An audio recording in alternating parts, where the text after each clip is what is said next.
Om Swastiastu. Perkenalkan, saya Reinhard Gabriel Marsketaren dengan NIM 220553 1114 dengan mata kuliah material dan proses. Mana pada kali ini saya akan menjelaskan pada chapter 5, yaitu pada proses kaca dan keramik. Pada yang pertama itu ada proses kaca, di mana ada pembuatan kaca dasar, yaitu pembuatan kaca ini melibatkan 3 langkah dasar, yaitu pertama pencampuran, peleburan, dan pembentukan. Di mana pencampuran itu persiapan pencampuran pasir dan oksida yang penstabil, di mana semuanya dalam bentuk butiran halus. Setelah itu ada peleburan, di mana melibatkan pemanasan campuran untuk mengubahnya menjadi cairan dan menghomogenkan berbagai bahan lebih lanjut. Selanjutnya ada pembentukan, adalah proses pembentukan benda atau produk yang bermanfaat dari campuran cair sebelum benar-benar padat, di mana biasanya operasi ini dilakukan segera setelah pembuatan kaca dasar, dengan kaca cair itu mulai didinginkan untuk meningkatkan viskositasnya agar mudah dibentuk. Itu pada pertama itu ada peleburan. Seperti gambar di samping ini ada proses peleburan, di mana bahan-bahan kaca itu dileburkan dengan kisaran 1450 hingga 1600 derajat Celcius atau dalam Fahrenheit itu 2640 sampai 2900. Di mana propana yang digunakan sebagai cadangan itu, yang pertama itu ada melting pot. Itu adalah wadah yang tahan api untuk tempat kacanya mulai dilelehkan. Setelah itu ada burners, itu adalah alat pembakarnya. Dan setelah itu ada regeneratif, itu ada chambers ruang atau penukar panas untuk memanfaatkan kembali panas gas buangnya sehingga meningkatkan efisiensi. Ini ada schematic of cross sectionnya, di mana ada beberapa gambar panah penjelasan. Yang pertama itu ada hopper, itu ada tempat bahan bakunya. Yang kedua itu ada fed cut. Yang ketiga itu ada batch feeding compartment, itu adalah ruang awal tempat batchnya mulai masuk. Yang keempat itu ada melting dan refining tank. Yang kelima itu ada dock hole. Yang kelima itu ada foray head. Yang tujuh itu ada molten glass feeder. Yang ke-8 itu crown. Dan yang terakhir itu ada burner pots, di mana lubang pembakaran dan gas buangnya. Ini ada schematic of electrical head tanknya, di mana situ harus listriknya. Lalu ada proses pressing, di mana kelas pressing ini adalah penekanan kaca air, di mana biasanya itu dengan tiga jenis cetakan. Yang pertama itu adalah gumpalan kaca, itu pada suhu tinggi sekitaran 1000 sampai 1200 derajat Celcius. Setelah itu ada sebuah plunger menekan kaca dinding cetakan untuk membentuknya sesuai desain yang kita inginkan. Selanjutnya kaca mulai dibiarkan mengeras sebagian lalu dikeluarkan dari cetakan. Sini ada beberapa gambar penjelasan. Yang pertama itu ada block mold atau biasa disebut cetakan tunggal. Yang kedua itu ada split mold, yang itu adalah cetakan 2 bagian. Yang ketiga itu ada foam mold, dimana di sini adalah perlu trimming setelah pressing. Selanjutnya ada proses blowing atau peniupan. Pada proses ini, produk kaca yang berongga itu seperti botol dapat dibuat melalui 3 teknik yang mulai berbeda. Yang pertama itu gumpalan kaca dimasukkan ke cetakan. Setelah itu dibentuk awal dengan tekanan mekanik atau gravitasi. Setelah itu udara ditiup ke dalam blank, di mana kaca akan mengembang menempel ke dinding cetakannya. Setelah itu didiamkan untuk mengeras sebagian lalu dikeluarkan. Ada beberapa penjelasan gambar seperti di samping. Yang pertama itu seperti di awal itu pasta mold, di mana cetakannya mulai dilapisi pasta. Yang kedua itu ada hot iron mold, di mana menggunakan cetakan logam yang panas. Yang ketiga itu ada mode press and blow metode, di mana itu melalui 2 tahap, melalui proses press lalu blow. Selanjutnya ada proses manual blowing. Pada proses ini pembentukan gelas itu menggunakan metode manual atau tradisional, atau biasa kita sebut hand gas blowing, dimana yang pada bagian A itu pengambilan kaca cairnya. Setelah itu membentuk gelombang awal atau maturing dan internal bubble. Setelah itu pembentukan bentuk utama, mulai proses shaping dan blowing. Setelah itu pemindahan ke kuntel, proses trimming. Setelah itu pembentukan bibir dan pegangan, itu adalah proses finishing pada akhirnya. Nah, ada good feeding machine, dimana good feeding machine ini sistemnya otomatis untuk mengambil dan memotong gumpalan kaca cair dari aliran kaca yang panas, dimana kaca cair itu mulai mengalir ke orifice. Yang kedua itu plungernya mulai turun dan mendorong kaca cair kemudian membentuk gob. Setelah itu pisaunya mulai menggeser untuk membentuk gop plunger dan mulai naik. Dan setelah itu gop jatuh ke cetakan, maka plunger kembali ke posisi awal. Begitulah siklusnya yang dilakukan berulang-ulang kali dalam pembentukan kacanya. Selanjutnya ada Owens bottle machine, dimana di sini biasa disebut the stuck blow atau blow process, dimana prosesnya itu membuat botol atau wadah kaca, dimana kaca air yang pertama itu disap ke dalam cetakan preform. Setelah itu ditiup ke dalam cetakan untuk mendapatkan produk yang sudah jadi. Ada beberapa proses seperti gambar di samping. Yang pertama itu ada proses pengisapan, setelah itu proses pemotongan, dan pada proses C sampai D itu adalah peniupan awal untuk membuat rongga dalam kacanya. Dan setelah itu ada pemindahan ke cetakan akhir. Setelah itu ada peniupan akhir untuk membentuk produk akhir. Dan pada proses G sampai H adalah hasil finishingnya. Setelah itu ada proses deblow, dimana metode ini membuat botol kaca dari bahan kaca cair. Dimana awal metode ini itu yang pertama itu pengisian bahan, setelah itu penekanan awal. Setelah itu ada proses counterblow, dimana udara dari bawah ditiup singkat untuk membentuk gelembung udara di tengah kaca cairnya. Setelah itu ada proses pemindahan, dimana cetakan awal dibuka dan dipindahkan ke cetakan akhir yang disebut bottle mold. Setelah itu pemanasan ulang agar tetap plastis sebelum ditiup. Setelah itu peniupan akhir dan pendinginan dan pelepasan hingga akhir finishing. Selanjutnya ada proses the rotary mold atau custom mold process, dimana metode ini menggunakan plunger atau penekan mekanik untuk membuat parison awal sebelum proses peniupan udara. Yang dimana proses pertama itu potongan kaca cairnya dimasukkan ke dalam parison mold. Setelah itu plungernya ditekan ke bawah untuk membentuk parison. Selanjutnya parison dipanaskan ulang sambil diputar berkali-kali. Setelah itu udara ditiupkan ke dalam parison, maka parison itu dimasukkan ke dalam line bowl untuk tiupan udara ringan untuk memperlebar bentuk kaca tersebut. Dan selanjutnya ada proses finishing, di mana peniupan akhir dan sekalian pendinginannya.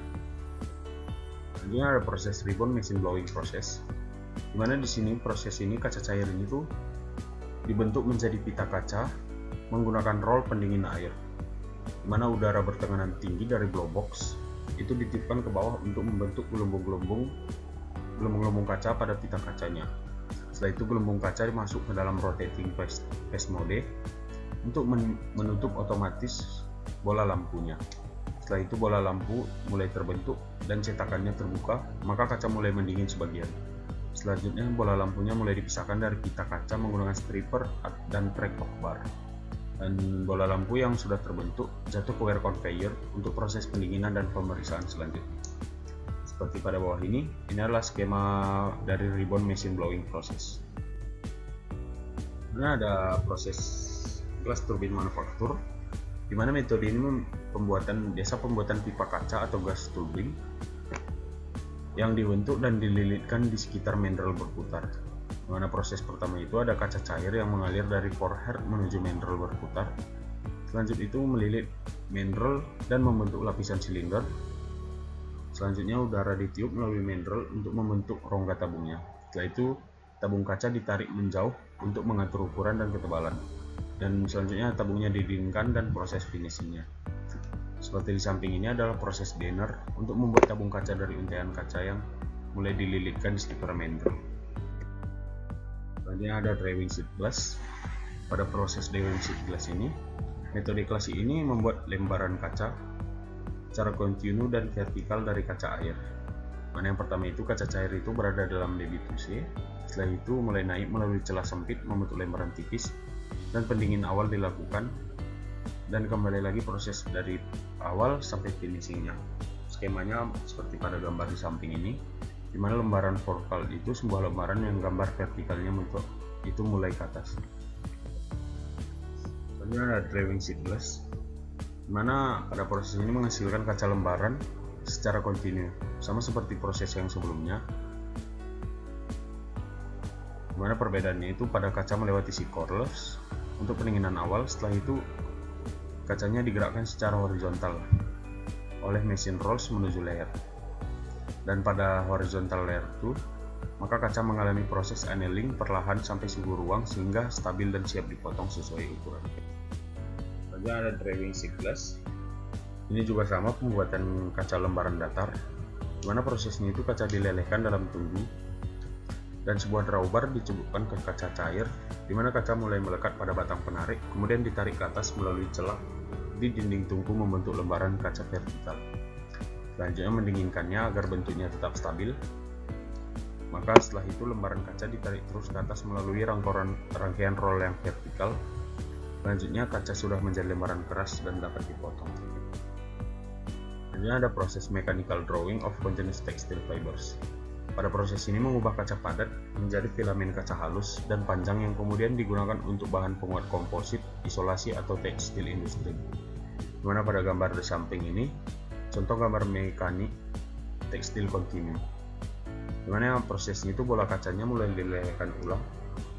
Setelah itu kaca cair itu keluar melalui nozzle untuk membentuk filamen yang panjang, dimana filamen itu diberi pelapis sizing untuk perlindungan dan sifat permukaannya. Selanjutnya filamennya dikumpulkan menjadi strand dan strandnya digulung dalam bentuk gulungan siap pakai. Dimana serat-serat kaca pendek kemudian itu digunakan untuk pembuatan benang tekstil atau bahan penguat komposit dan dalam bentuk yang berkontinu. Seperti gambar di samping ini adalah pembuatan serat tekstil staple, di mana menjadi aliran-aliran halus yang dikumpulkan untuk menjadi untaian multifilament. Ini ada proses steam blowing, di mana proses steam blowing ini pembuatan serat kaca, di mana menggunakan metode steam blowing. Bahan bakunya itu mulai dimasukkan ke sistem, setelah itu dilelehkan, kemudian dialirkan melalui pelat dengan banyak lubang kecil, di mana proses ini disebut attenuation, yaitu penarikan dan pemecahan aliran kaca menjadi serat-serat halus. Serat-serat kaca itu mulai terbentuk jatuh dan tersusun secara acak menjadi lembaran tipis, di mana berbentuk seperti jaring. Setelah itu lembaran itu terbentuk kemudian disemprot atau direndam dengan binder, di mana lembaran mat yang telah kering itu mulai digulung. Seperti di samping ini ada proses skemanya, di mana proses peniupan uap serat kacanya. Selanjutnya ada proses flame blowing atau superfine process. Pada proses ini proses yang memiliki proses kontinu untuk mengubah kaca cair menjadi serat kaca superfine dengan bantuan api dan udara bertekanan tinggi, kemudian dikeringkan dan dipotong sesuai kebutuhannya. Skema pada flame blowing ini seperti pada gambar di bawah, di mana proses nyala itu untuk membuat serat kaca yang super halus. Selanjutnya ada method of production of traditional optical glass fibers, di mana di sini memiliki dua metode seperti dijelaskan pada gambar yang di bawah. Pada gambar A itu menunjukkan metode konvensional batang tabung atau rupture, di mana bentuk awal bahan rod atau inti ditambah tab atau cladding. Seperti metode pada bagian B, ini metode double cribble yang lebih modern dan cocok untuk diproduksi skala besar, di mana bahan awalnya itu dua cairan kaca yang tergabung dari inti atau cladding. Ada method for products of optical communication fibers, mana ini juga memiliki dua metode pengendapan. Di metode yang pertama itu adalah offset vapor deposition atau disingkat OVD, di mana campuran uap SiCl4 dan dopadinnya disemprotkan ke dalam nyala api Setelah itu uap kimia bereaksi membentuk partikel silika, di mana partikel silika ini terbentuk dari udara dan menempel pada permukaan luar gelas mineral yang berputar. Setelah itu terjadi pengendapan, dan setelah endapan mencapai ketebalan tertentu, mineral dilepas dengan endapan surut dipanaskan untuk membentuk batang kaca padat, di mana performnya itu kemudian akan ditarik dan menjadi serat optik. Pada proses yang kedua itu ada proses dalam yang biasa disingkat proses MCVD, di mana bahan kimianya itu mulai dimasukkan ke dalam tabung kaca dan tidak bersentuhan langsung dengan nyala api. Setelah itu diendapkan dalam permukaan bagian dalam dan disinter oleh panas dari pembakar yang tabung kaca menjadi selubung luar serat. Setelah itu dipanaskan lebih lama lagi dan ditarik dalam serat. Selanjutnya ada proses keramik, dimana yang pertama itu ada isostatic pressing. Pada metode ini pembentukan keramik atau serbuk logam dengan menggunakan tekanan fluida seragam dari semua arah. Dimana yang pertama itu ada proses pengisian serbuk, setelah itu penutupan dan pengisian fluidanya, setelah itu pemberian tekanan isostatik, di mana tekanan tinggi diberikan sehingga serbuk yang di dalamnya itu dipadatkan secara seragam untuk menghasilkan bentuk yang padat atau grain compact dengan densitas tinggi dan seragam. Selanjutnya ada pelepasan tekanan dan pengeluaran benda. Nah, ada slip casting of ceramics. Pada proses pembentukan keramik ini menggunakan cetakan gips atau plaster of Paris dan seluri keramik cair. Di mana proses pertama itu pengisian seluri ke dalam cetakan. Setelah itu penyerapan air oleh cetakan, di mana dinding cetakannya itu mulai menyerap air dan seluri melalui aksi kapiler. Setelah itu pembentukan dinding semi padat. Selanjutnya ada pengurasan seluri. Dan proses terakhir itu ada pengeluaran dari cetakan dan finishing. Selanjutnya ada proses jiggering. Proses jiggering ini menggabungkan cetakan plaster of Paris untuk membentuk bagian luar benda kerja dan jigger saw atau alat pembentuk logam untuk membentuk bagian dalamnya melalui proses rotasi, di mana hasilnya ini bentuknya lebih silindris atau simetris seperti piring, mangkok, dan pot. Pada prosesnya ini, di mana adonan keramik plastis itu ditempatkan pada cetakan plaster of Paris, dan setelah itu jigger saw-nya diturunkan ke dalam cetakan, dan jigger saw itu berputar mengelilingi sumbu vertikal tengah sehingga benda keramik dibiarkan mengeras sebagian, kemudian dilepaskan dari cetakan untuk proses pengeringan dan pembakaran selanjutnya. Selanjutnya ada proses tape casting. Metode tape casting ini untuk membuat lembaran tipis atau tape dari bahan keramik yang digunakan dalam pembuatan komponen elektronik seperti substrat, sirkuit, kapasitor, multivalis, dan sensor.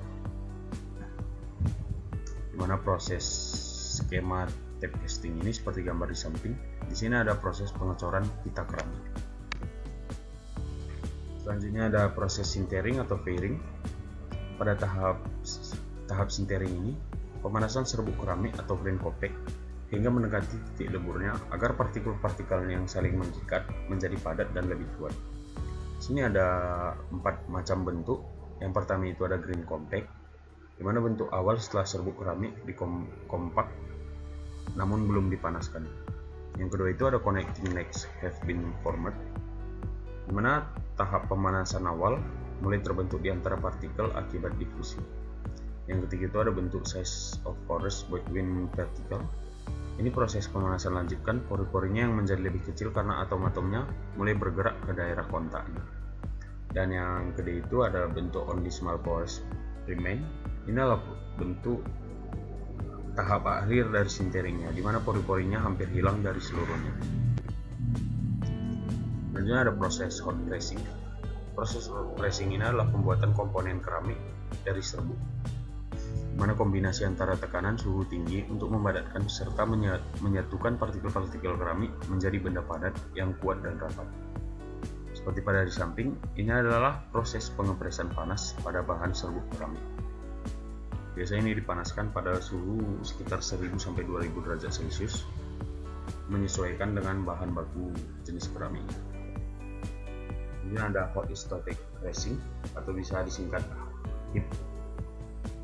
Pada metode ini, metode yang memadatkan material keramik atau logam dengan cara memberikan tekanan gas tinggi dan suhu yang tinggi secara seragam atau secara isostatik ke seluruh permukaan benda kerja. Seperti gambar di samping ini ada skema pengepresan isostatik panas. Itu ada beberapa macam gas. Yang pertama itu pressure tight copper, selanjutnya pressurized gas, selanjutnya ada resistance heater, selanjutnya ada softened glass envelope, selanjutnya ada boron nitrate powder.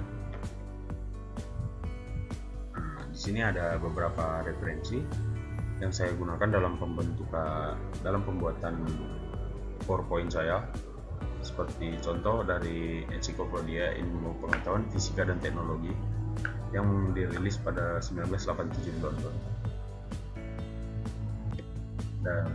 Dan sekian presentasi dari saya. Jika ada kesalahan kata mohon dimaafkan. Terima kasih.